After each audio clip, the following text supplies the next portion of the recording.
মুগবিড়িয়া গঙ্গাধর মহাবিদ্যালয়। আজকে আমরা এখানে teaching students, non teaching staff সবাই মিলিত হয়েছি একটা পদ্ধতির মাধ্যমে। কারণ আজকের দিনটি হচ্ছে 21 জুন, যেটাকে আমরা ইন্টারন্যাশনাল যোগা ডে হিসেবে চিহ্নিত করে থাকি। এরকম একটা সময়ে, এরকম একটা দিনে যখন আমরা উপস্থিত হয়েছি, তার গুরুত্ব আমাদের কাছে খুবই অপরিসীম। কারণ বর্তমান পরিস্থিতিতে যে করোনা ভাইরাস গোটা পৃথিবীব্যাপী একটা প্যান্ডামিক তৈরি করেছে, যেখানে দাঁড়িয়ে আমরা সবাই আতঙ্কিত কিভাবে এই মারণ রোগ থেকে আমরা অব্যাহতি পাব, প্রতিদিনই ভাবতে আরম্ভ করেছি। আমরা জানি যে আমাদের কাছে একমাত্র ঔষধ যেটা প্রেসক্রাইব করা হয়েছে, হাইড্রোক্সিক্লোরোকুইন, যেটা এখনও বিতর্কিত সঠিক ওষুধ কিনা। তো এরকম একটা সময়ে আমার মনে হয় আমাদের প্রত্যেকেরই আজকের এই যোগা ডেটাকে খুব গুরুত্বপূর্ণভাবে গ্রহণ করা দরকার। আমাদের আইসিএমআর আমাদের কাছে বক্তব্য রেখেছেন যে সোশ্যাল ডিস্টেন্স আমাদের সবাইকে মানতে হবে। আমাদেরকে প্রতিনিয়ত রাস্তাঘাটে বেরোতে গেলে মাস্ক ব্যবহারের দায়িত্ব নিতে হবে, গুরুত্ব বুঝতে হবে, সবাইকে বোঝাতে হবে। এবং তার পাশাপাশি আজকের এই যোগা ডের গুরুত্ব বুঝে, যোগা ডের কথা ভেবে আমাদেরকে অন্ততপক্ষে 30 মিনিট প্রত্যেকের বাড়িতে বসে প্রাণায়াম এবং যোগাভ্যাসের মাধ্যমে আমাদের শারীরিক যে দুর্বলতাগুলো আছে সেগুলো আমরা কাটিয়ে তুলব এবং তার মাধ্যমে এই মারণ রোগ যাতে আমাদের শরীরে না প্রবেশ করতে পারে, তার জন্য শারীরিক ক্ষমতা আমরা তৈরি করব। যোগা ডে খুবই গুরুত্বপূর্ণ দিন। আজকের এখানে আমরা কিছু যোগাভ্যাসের ব্যবস্থা নেব এবং তার মাধ্যমে মানুষকে বোঝানোর চেষ্টা করব যে সবাই যেন এই যোগাভ্যাসে আসে। আজকে আমরা এখানে যারা উপস্থিত হয়েছি আমরা তো করবই, পাশাপাশি বাড়ির কাছের লোককে, পাড়ার লোকেদেরকে, গ্রামের লোকেদেরকে, শহরের লোকেদেরকে সবাইকে বোঝানোর চেষ্টা করব প্রত্যেকেই যোগাভ্যাসে আসুন, যোগা করুন, প্রাণায়াম করুন, যার মাধ্যমে শরীরে সক্ষমতা তৈরি হবে এবং যার ফলে অন্যান্য অসুখ বিসুখগুলো আমাদের কাছে পৌঁছতে পারবে না। এই মারণ রোগ করোনা ভাইরাসকে আমরা অবশ্যই জয় করতে পারবো। ধন্যবাদ সবাইকে, সবাই ভালো থাকবেন। নমস্কার। Good morning. Today 21st June is being celebrated as International Yoga Day. Along with all over the world, Mugbiria Gangadhar Mahavidyalaya also is trying to celebrate this through virtual process of communication. Today, 21st June, not only International Yoga Day, it is an auspicious day as the sun shines over Cancer perpendicularly, and this is the longest day in northern hemisphere in the year as well as shortest night. Through virtual platform, we are going to organize one demonstration for the purpose of maintaining personal health. In this pandemic situation where the people all over the world is suffering from COVID-19, they are keeping away from the infection of this virus. Only staying home is not sufficient. Along with that, the boosting of immunity, boosting of immunization power of human being is very much essential. So yoga can boost a certain limit, which is not through this yogic culture. The different types of medicine is not required. Only the habitual change is required, and person must have to perform some sort of exercises, that is yogic asanas, and some kriyas by which we can develop our immunization.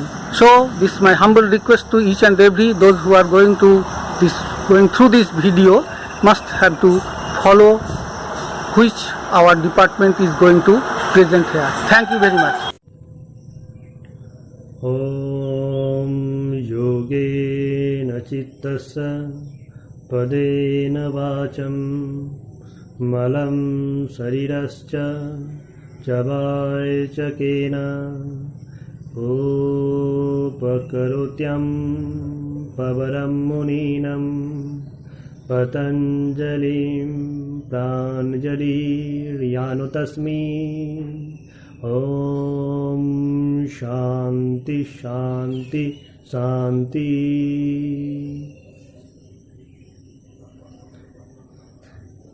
आज 21 जून international yoga day. তো এই আন্তর্জাতিক যোগ দিবসে আমার তরফ থেকে এবং আমার কলেজ মুগবেড়িয়া গঙ্গাধর মহাবিদ্যালয়ের তরফ থেকে আমি ডক্টর আদিত্য নারায়ণ আদক সকলকে শুভেচ্ছা, ভালোবাসা ও অভিনন্দন জানাচ্ছি। তো এই দিনের বিশেষত্ব এবং গুরুত্ব আজ গোটা বিশ্বব্যাপী প্রচারিত ও প্রসারিত। সকলেই আজকের এই দিনটিকে গুরুত্ব সহকারে পালন করে তথা এই দিনের গুরুত্ব কী তা মানুষের সামনে আজ বহুল প্রচলিত। তো আজকের দিনে দাঁড়িয়ে এই 2020-তে দাঁড়িয়ে এই যোগ দিবসের সাথে একটা বিষয় খুবই গুরুত্বপূর্ণভাবে যুক্ত হয়ে পড়েছে, তা হলো মানুষের জীবনশৈলী। এখন এই জীবনশৈলী কেন আজকের যোগের সাথে বা যোগ দর্শনের সাথে যুক্ত হয়েছে তা একটু আলোচনা করা খুবই প্রয়োজনীয়। একটি ক্ষুদ্র ভাইরাস, আজ আমাদের গোটা সমাজ একটি ক্ষুদ্র ভাইরাসের প্রকোপে আমরা অস্থির হয়ে পড়েছি। অর্থাৎ গোটা পৃথিবী এই ভাইরাসের ত্রাসে এবং সরাসরি এই ভাইরাস আজ মানব জীবনে একটা বড় সমস্যা তৈরি করেছে। অনেক মানুষের প্রাণ নিয়েছে তথা অনেক মানুষ এই ভাইরাসে আক্রান্ত হয়েছে। যে ভাইরাসটির নাম হলো করোনা ভাইরাস।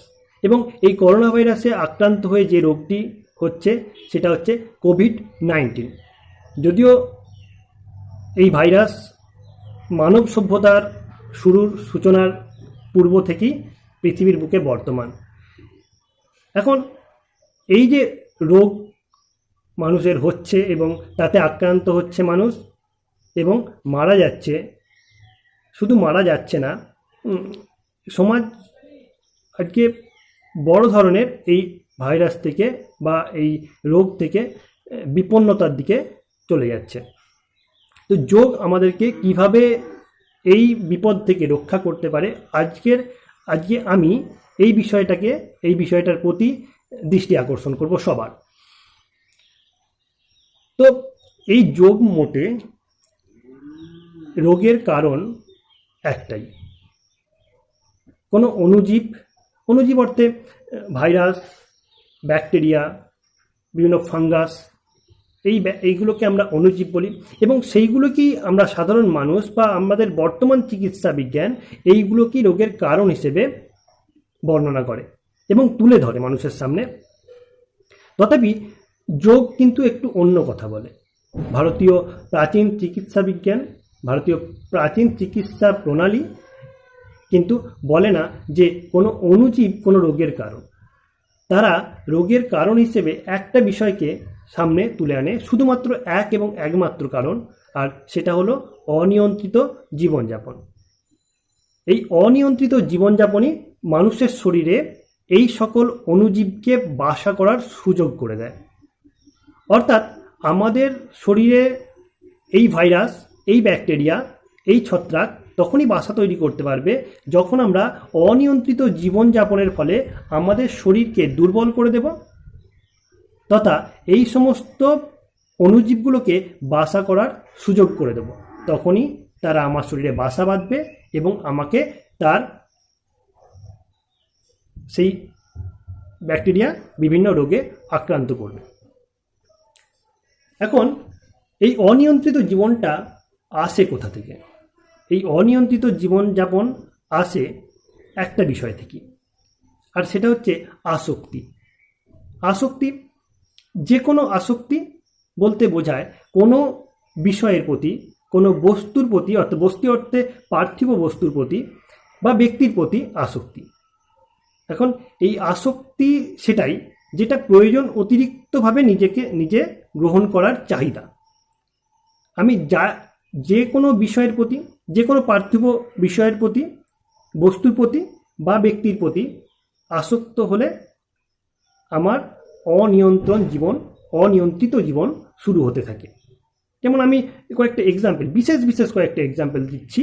তা হলো যেমন ঘুমের প্রতি আসক্তি বা খাদ্যের প্রতি আসক্তি, বা বিভিন্ন নেশার বস্তুর প্রতি আসক্তি, বিভিন্ন বা ভিন্ন লিঙ্গের প্রতি আসক্তি, অর্থের প্রতি আসক্তি, এই বিষয়গুলো আমাদেরকে কি করে না আমাদেরকে ব্যস্ত করে তোলে, আমাদেরকে অনিয়ন্ত্রিত জীবনযাপন করতে বাধ্য করে।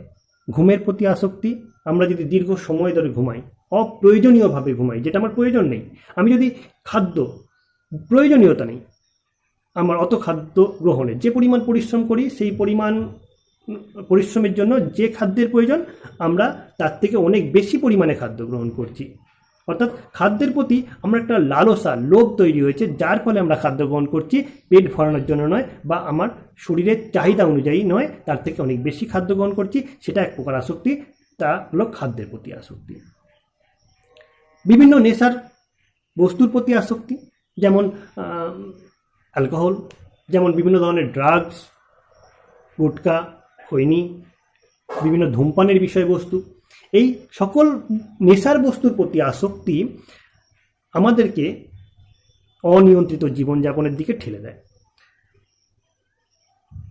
ভিন্ন লিঙ্গের প্রতি আসক্তি, এই বিষয়টা একজন পুরুষের একজন নারীর প্রতি আসক্তি থাকতেই পারে বা ভালোবাসা থাকতেই পারে, কিন্তু যখন সেটা অতিরিক্ত পরিমাণে বা অসামাজিকভাবে সেটা প্রকট হয়ে ওঠে, আমাদের সামনে চলে আসছে, বা আমরা সেটাকে গ্রহণ করতে চাই বা আমরা সেটাকে প্রাপ্ত করতে চাই, সেই বিষয়টার প্রতি আসক্তিও আমাদেরকে এই দিকেই ঠেলে নিয়ে যায়, অর্থাৎ অনিয়ন্ত্রিত জীবনের দিকে ঠেলে নিয়ে যায়।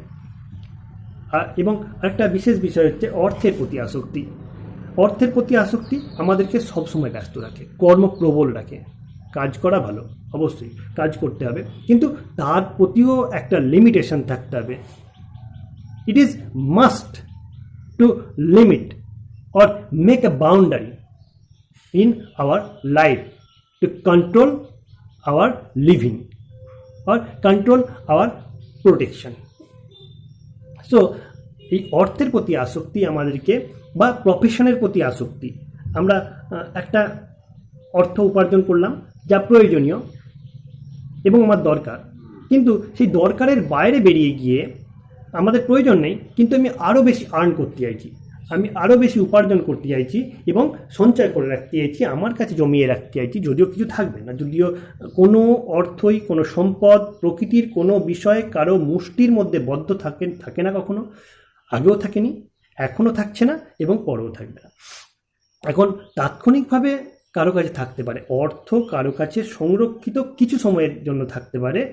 কেউ যদি মনে করে যে আমি আমার সমগ্র জীবন তথা আমার পূর্বপুরুষদের জন্য সঞ্চয় করে যাব, অর্থাৎ আমি আমার অর্থের প্রতি আসক্তি এতটাই বেশি থাকবে যে আমি তার প্রতি সবসময় ইনভলভ হয়ে থাকবো, অর্থাৎ ব্যস্ত হয়ে থাকবো।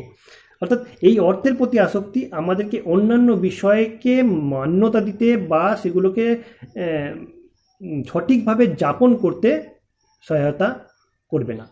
অর্থাৎ আমার নির্দিষ্ট সময় খাওয়া, নির্দিষ্ট সময়ে ঘুমানো, নির্দিষ্ট সময়ে অন্যান্য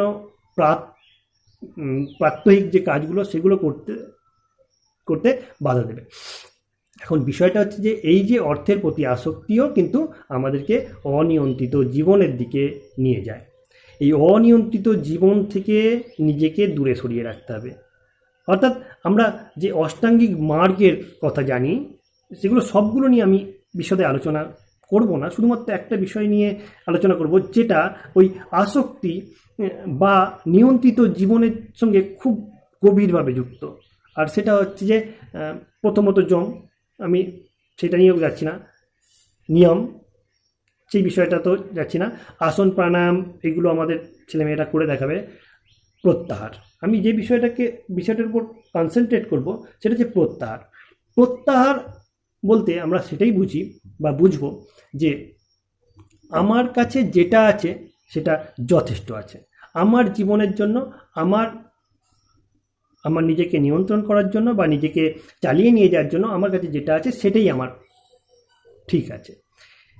এবারে বিষয়টা হচ্ছে আমি কখন প্রত্যাহার করতে পারবো, যখন আমার মধ্যে একটা বাউন্ডারি থাকবে, যখন আমার মধ্যে একটা নিয়ন্ত্রণ থাকবে, লিমিটেশন থাকবে। অর্থাৎ আমি অপ্রয়োজনীয় বিষয়বস্তুকে প্রত্যাহার করব, বর্জন করব, এটা আমার প্রয়োজন নয়। অর্থাৎ আমার যা প্রয়োজনীয় সেটাকে আমি গ্রহণ করব, বাকি যা কিছু বিষয়বস্তু সেগুলোকে বর্জন করব। অর্থাৎ অত্যধিক বিষয়বস্তুকে বর্জন না করলে সেই বিষয়টা, সেই যে অত্যধিক বিষয়টা বা বস্তুটা আমাদেরকে অনিয়ন্ত্রিত জীবনের দিকে ঠেলে নিয়ে যাবে। অর্থাৎ যোগের মধ্যে যে প্রত্যাহার বিষয়টা রয়েছে তা আমাদেরকে নিয়ন্ত্রিত জীবন যাপনে সহায়তা করে। অর্থাৎ নিয়ন্ত্রিত, আর রোগের কারণ যদি অনিয়ন্ত্রিত জীবনযাপন হয় তাহলে রোগ নিরাময় বা রোগ না হওয়ার একমাত্র উপায় হচ্ছে নিয়ন্ত্রিত জীবনযাপন। এই নিয়ন্ত্রিত জীবনযাপন যদি করতে হয় তাহলে প্রত্যাহারের, যোগের যে প্রত্যাহার সেটাকে মান্যতা দিতে হবে, মেনে চলতে হবে। অর্থাৎ যেটুকু প্রয়োজন সেটা গ্রহণ করা। প্রকৃতিতে তো অনেক কিছু আছে, প্রকৃতির মধ্যে সব কিছু তো মানুষ গ্রহণ করতে পারবে না। এখন এই গ্রহণ করার বিষয়টা যদি এই রকম হয় যে আমি সব কিছু গ্রহণ করব, সব কিছু গ্রহণ করতে চাই, নদীর জলে যদি মুষ্টি করে কেউ নদীর জল উপরে তুলতে চায় বা মুখ পর্যন্ত তুলতে চায়, তা কখনোই মুখ পর্যন্ত আসবে না। অর্থাৎ তোমাকে অঞ্জলি তৈরি করে নদীতে হাত দিতে হবে এবং সেই জল মুখ পর্যন্ত উঠে আসবে। অর্থাৎ মানে গ্রহণ করার মুষ্টি বা লোভের মুষ্টি তৈরি করে সমাজ থেকে কিছুই পাওয়া যাবে না। অর্থাৎ দানের অঞ্জলি তৈরি করেই সমাজ থেকে বা প্রকৃতি থেকে কিছু পাওয়া যেতে পারে। এখন এগুলো তো যোগের বিভিন্ন দার্শনিক কথা, সেগুলো আজকের দিনে যদিও খুবই গুরুত্বপূর্ণ, তথাপি আমি যে বিষয়টার প্রতি আজকে খুব গুরুত্ব দিতে চাইছি সেই বিষয়টা হচ্ছে যে আজকের বর্তমান পরিস্থিতি এবং তার সাথে যোগ। অর্থাৎ বর্তমান পরিস্থিতিটা কোন জায়গায় আছে, কিভাবে আমরা বাঁচব, কিভাবে আমরা নিজেদেরকে আগিয়ে নিয়ে যাব, এই বিষয়টা। অর্থাৎ আমাদেরকে কিছু বিষয় থেকে বর্তমানে দূরে থাকতে হবে, বিভিন্ন রোগ থেকে দূরে থাকতে হবে, বিভিন্ন অস্বাস্থ্যকর পরিবেশ থেকে দূরে থাকতে হবে এবং নিজেকে সর্বদা সক্রিয় রাখতে হবে, নিয়ন্ত্রিত জীবনযাপনের দিকে নিজেকে স্থাপন করতে হবে। এখন এই নিয়ন্ত্রিত জীবনযাপন এবং তার সাথে যোগ, এই নিয়ন্ত্রিত জীবনের সাথে যোগ গুরুত্বপূর্ণভাবে যুক্ত, খুবই গভীরভাবে যুক্ত। আমি প্রত্যাহারের মাধ্যমে তা অনেকটা আলোচনা করলাম। এখন বিষয়টা হচ্ছে যোগের মধ্যে অনেক বিষয় রয়েছে, অনেক কিছু যৌগিক অ্যাক্টিভিটি রয়েছে, যেই অ্যাক্টিভিটিগুলোর দ্বারা আমরা শরীর, মন তথা আমাদের আধ্যাত্মিক উন্নতি করতে পারবো। এই বিষয়গুলো, এই যে যোগের বিভিন্ন কার্যাবলী, এই কার্যাবলীগুলো এখন আমাদের মুগবেড়িয়া গঙ্গাধর মহাবিদ্যালয়ের MPED এর যারা যোগের স্পেশালাইজ স্টুডেন্ট তার পর্যায়ক্রমে সেই বিষয়গুলো আপনাদের কাছে উপস্থাপন করবে। তো যাই হোক, নেক্সট আমাদের ছাত্ররা আপনাদের কাছে পরবর্তী অনুষ্ঠান উপস্থাপন করবে। তো আমি একটা মন্ত্রের মাধ্যমেই আমার বলাটা শেষ করব।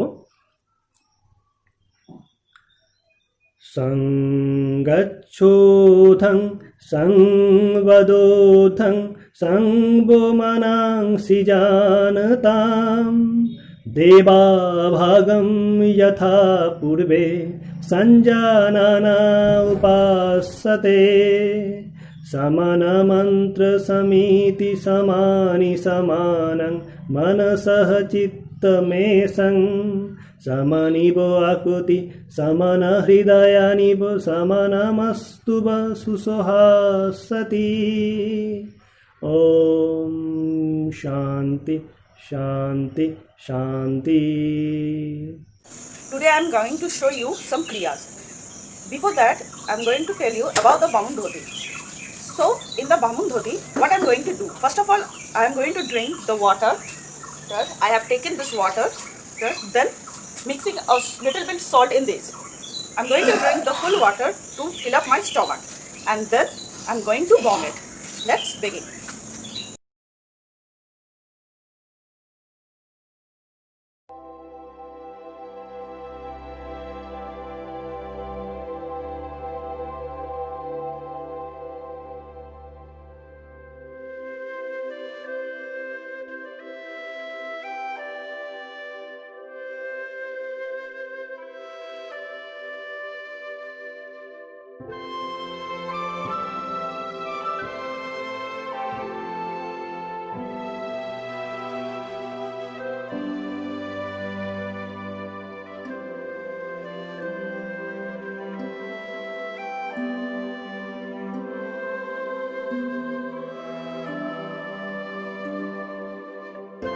Now I am going to do Tratak Kriya. So first of all, I will make you know about what is the process. You can see I am lit up a candle in front of me. I am going to gaze in this candle, and this is the process of cleansing of your eyes. So let's begin.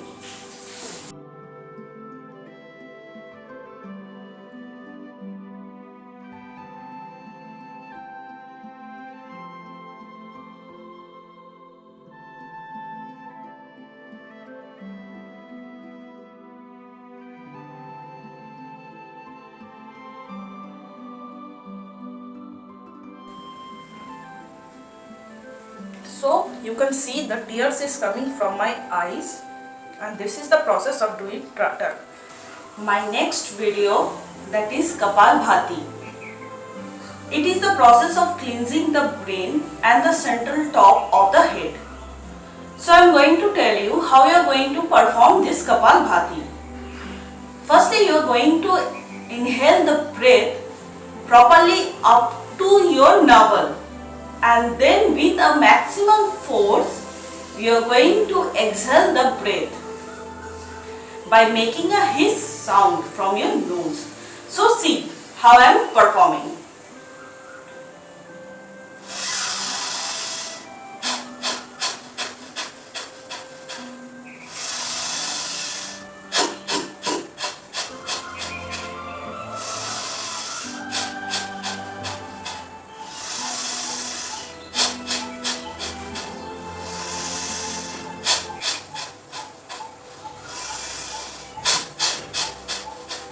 So what I am going to do now, see, I am inhaling the breath properly up to my navel, and then when exhaling, you can see that your belly or your stomach is going to your inside like this.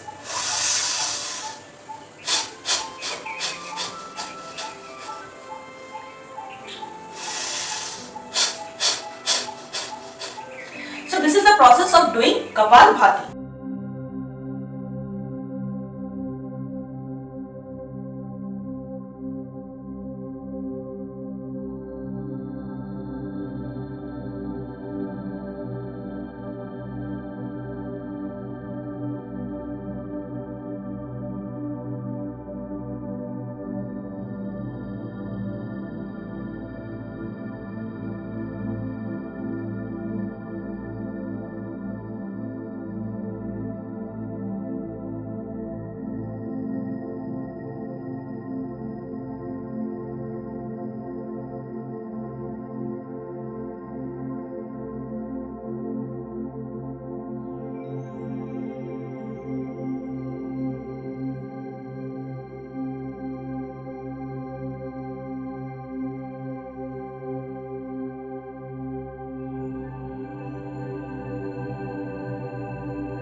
Setubandha Asana benefits are it improves circulation of blood and improves digestion.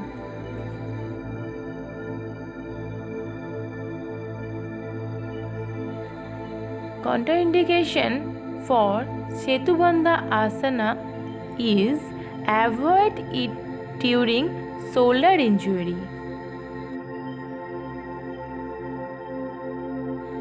Benefit of Halasana are calms the brain and reduce stress and fatigue.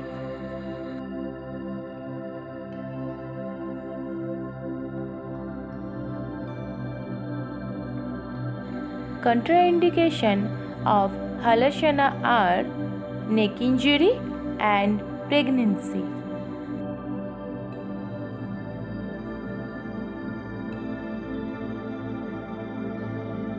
Benefit of Bhujanga Asana are strength our spine and stimulates abdominal organs.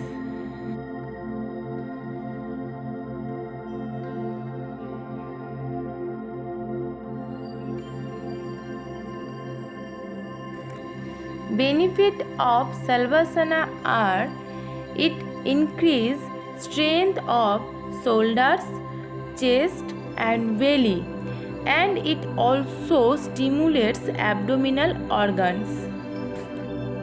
Contraindication of Salvasana is if someone suffering from back pain, he or she avoid this asana. Benefit of Gomukhasana are it improves our shoulder and chest and relieves our chronic knee pain. If someone suffering from knee, hamstring and quadriceps injury should be avoid this.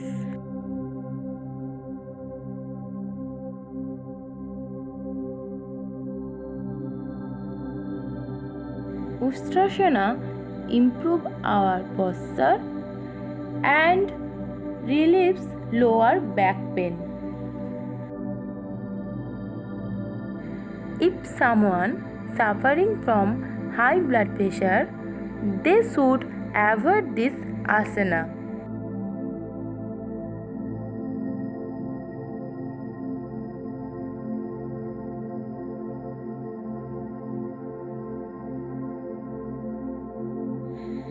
Ardha Chandrasana improves our digestion and relieves our stress. Those who are suffering from migraine and low blood pressure, they should avoid this asana. Padahastasana improve our balance and reduce our stress.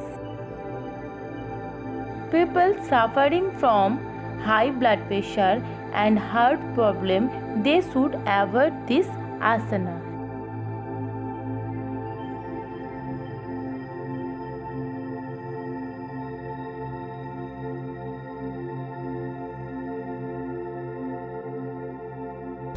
যোগের একটি বিশেষ অঙ্গ হলো প্রাণায়াম। প্রাণায়াম মূলত শ্বাস প্রশ্বাসের নিয়ন্ত্রণ, প্রাণের আয়াম অর্থাৎ প্রাণের দীর্ঘতাই হলো প্রাণায়াম। নির্দিষ্ট নিয়মে শ্বাস গ্রহণ করা, ধরে রাখা এবং ত্যাগের মাধ্যমই হলো প্রাণায়াম। আজ আমি মূলত 3টে প্রাণায়াম অনুশীলন করব।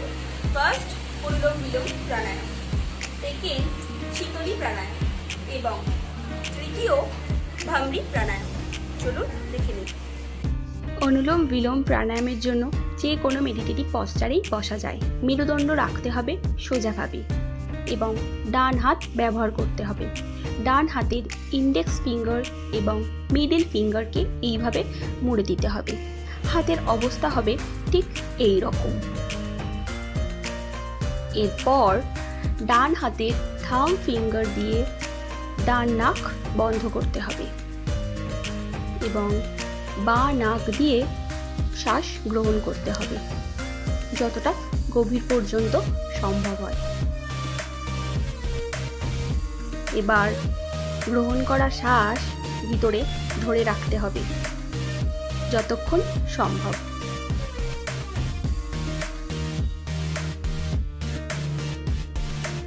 এরপর ডান হাতের রিং ফিঙ্গার দিয়ে বাঁ নাক বন্ধ করতে হবে এবং ডান নাক দিয়ে ভিতরে ধরে রাখা শ্বাসকে আস্তে আস্তে বাইরে বের করতে হবে এবং ডান নাক দিয়ে শ্বাস গ্রহণ করতে হবে। আবারও একই রকমভাবে শ্বাস ভিতরে ধরে রাখতে হবে।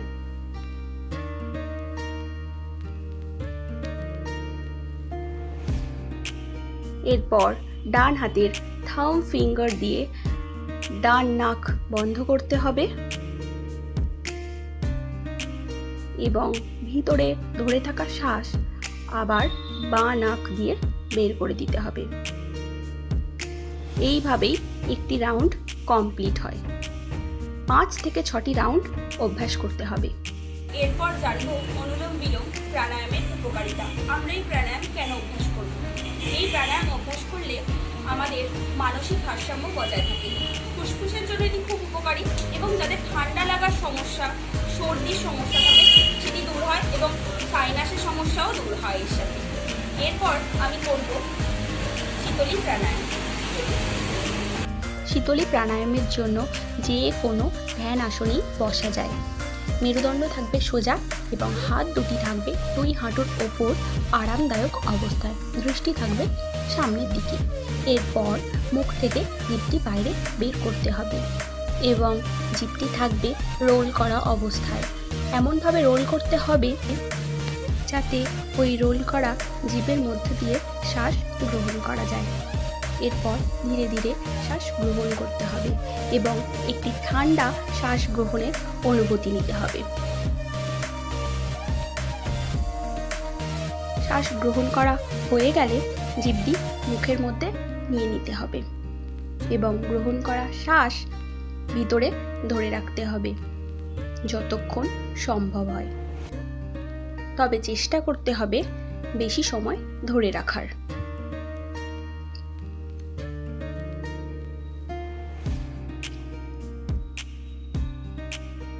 এরপর ধীরে ধীরে গ্রহণ করা শ্বাস নাক দিয়ে বাইরে বের করে দিতে হবে। এইভাবেই একটি রাউন্ড কমপ্লিট হয়। এইবার জানবো শীতলী প্রাণায়ামের উপকারিতা। শীতলী প্রাণায়াম সবথেকে ভালো বিষয় হলো যেটি অভ্যাসের ফলে মন এবং শরীর দুটোকে ঠান্ডা করা যায়। এই প্রাণায়ামের অভ্যাসের ফলে যাদের অকালে চুল পড়ে যায় সেই সমস্যা দূর হবে এবং তার সাথে নতুন চুল জন্মাতে সাহায্য করে এবং ব্লাড প্রেশার কন্ট্রোলে থাকে। এই প্রাণায়ামের অভ্যাসের ফলে অতিরিক্ত গরমেও ঠান্ডার অনুভূতি হয়। এবারে করব ভামরি প্রাণায়াম। হ্যাঁ, এই নামটার মধ্যে কোথাও ভ্রমরের নাম পাচ্ছি। এই প্রাণায়ামটা করার সময় ভ্রমরের মতো শব্দ করতে হয়, তাই এই প্রাণায়ামটার নাম ভামরি প্রাণায়াম। চলুন দেখে নিই। ভ্রমরি প্রাণায়ামের জন্য যে কোনো ধ্যান আসনেই বসা যায়। এরপর 2 হাত ব্যবহার করতে হবে। 2 হাতের থাম ফিঙ্গার দিয়ে কান বন্ধ করতে হবে যাতে কানের মধ্যে কোনো শব্দ না প্রবেশ করে। এরপর ইন্ডেক্স ফিঙ্গার দিয়ে 2 ভ্রুর ওপর আলতোভাবে রাখতে হবে। এরপর মিডিল ফিঙ্গার আর রিং ফিঙ্গার 2 চোখের উপর হালকাভাবে রাখতে হবে যাতে না কোনো চোখে প্রেশার পড়ে। এইবার ধীরে ধীরে শ্বাস গ্রহণ করতে হবে। গ্রহণ করা শ্বাস ভিতরে ধরে রাখতে হবে। চেষ্টা করব বেশি সময় ধরে রাখার। এরপর ধরে রাখা শ্বাস নাক দিয়ে বাইরে বের করতে হবে। কিন্তু গুরুত্বপূর্ণ বিষয় হলো শ্বাস বাইরে বের করার সময় মাথার মধ্যে একটি শব্দ করতে হবে ভ্রমরের মতন।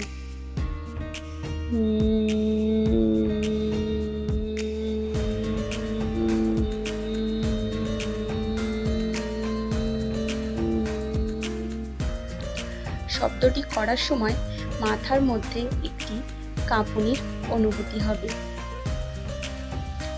এইভাবে একটি স্টেপ কমপ্লিট হলো। এইভাবেই 5 থেকে 6টি রাউন্ড অভ্যাস করতে হবে।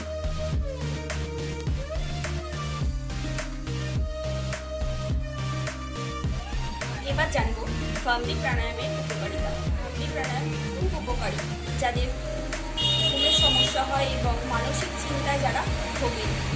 এই প্রাণায়াম অভ্যাসের ফলে ব্লাড সার্কুলেশন সিস্টেম ভালো হয় এবং মাইগ্রেনের মতো সমস্যা বা মাথার যন্ত্রণা যে কোনো রকম সমস্যাও দূর হয় এবং চোখ এবং গলার জন্য এটি খুব উপকারী এবং প্রাণায়াম প্রত্যেকের জন্য খুব উপকারী এবং প্রত্যেকে প্রাণায়াম অভ্যাস করুন। সুস্থ থাকুন, ভালো থাকুন।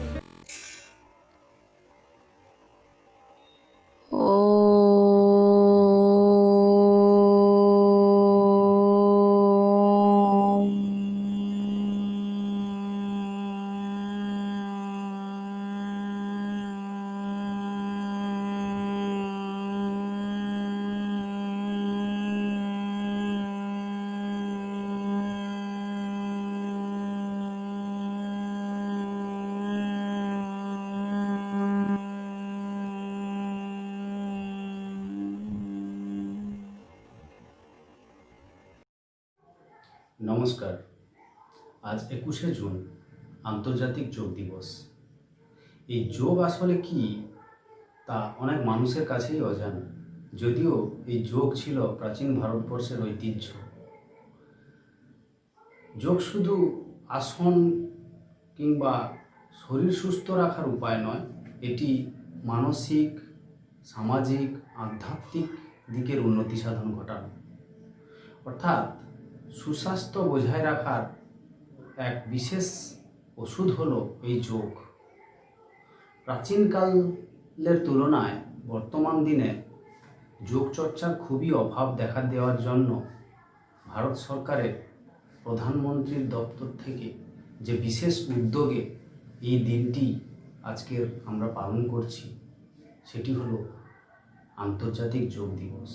বিগত বছরের ন্যায় আমরা অর্থাৎ মুগবেড়িয়া গঙ্গাধর মহাবিদ্যালয়ের পক্ষ থেকে এই বিশেষ দিনটি পালন করে আসছি, তা আজকেরও আমরা পালন করলাম। আজকের এই অনুষ্ঠানের শেষে সবার প্রথমেই ধন্যবাদ জানাই প্রধানমন্ত্রী তথা ইন্ডিয়ান গভর্নমেন্টকে, তাদের এই বিশেষ উদ্যোগে আজকের এই দিনটি পালন হচ্ছে এবং যোগের উপর বিশেষ গুরুত্ব দেওয়ার জন্য ধন্যবাদ জানাই পশ্চিমবঙ্গ সরকারকে বিভিন্ন প্রতিষ্ঠানে এই যোগ দিবস উদযাপনের দিকে নজর রাখার জন্য। ধন্যবাদ জানাই মুগবেড়িয়া গঙ্গাধর মহাবিদ্যালয়ের principal sir doctor Swapan Kumar Mishra স্যারকে, উনার মহৎ চিন্তাভাবনা আজকের এই দিনটি পালন করার জন্য। ধন্যবাদ জানাই ডিপার্টমেন্ট অফ ফিজিক্যাল এডুকেশনের হেড ডক্টর দেবাশিস রায় স্যারকে, আমাদেরকে গাইড করার জন্য আজকের এই দিনটি উদযাপনের পেছনে।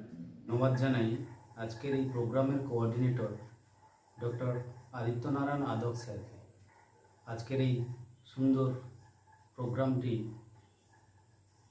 কমপ্লিট করার জন্য। ধন্যবাদ জানাই এমপিএড ফাইনাল ইয়ারের যোগ স্পেশালাইজেশনের স্টুডেন্টদেরকে, আজকের এই প্রোগ্রামে সুন্দরভাবে যোগের ডেমনস্ট্রেশন সবার সামনে তুলে ধরার জন্য। ধন্যবাদ জানাই কলেজের এনএসএস ও এনসিসি গ্রুপকে আমাদের সাথে সহযোগিতা করার জন্য। ধন্যবাদ জানাই কলেজের সমস্ত ফ্যাকাল্টি স্টাফ ও স্টুডেন্টদের প্রত্যক্ষ ও পরোক্ষভাবে সহযোগিতা করার জন্য। এই বলে আজকের প্রোগ্রাম এইখানেই শেষ করছি। ধন্যবাদ।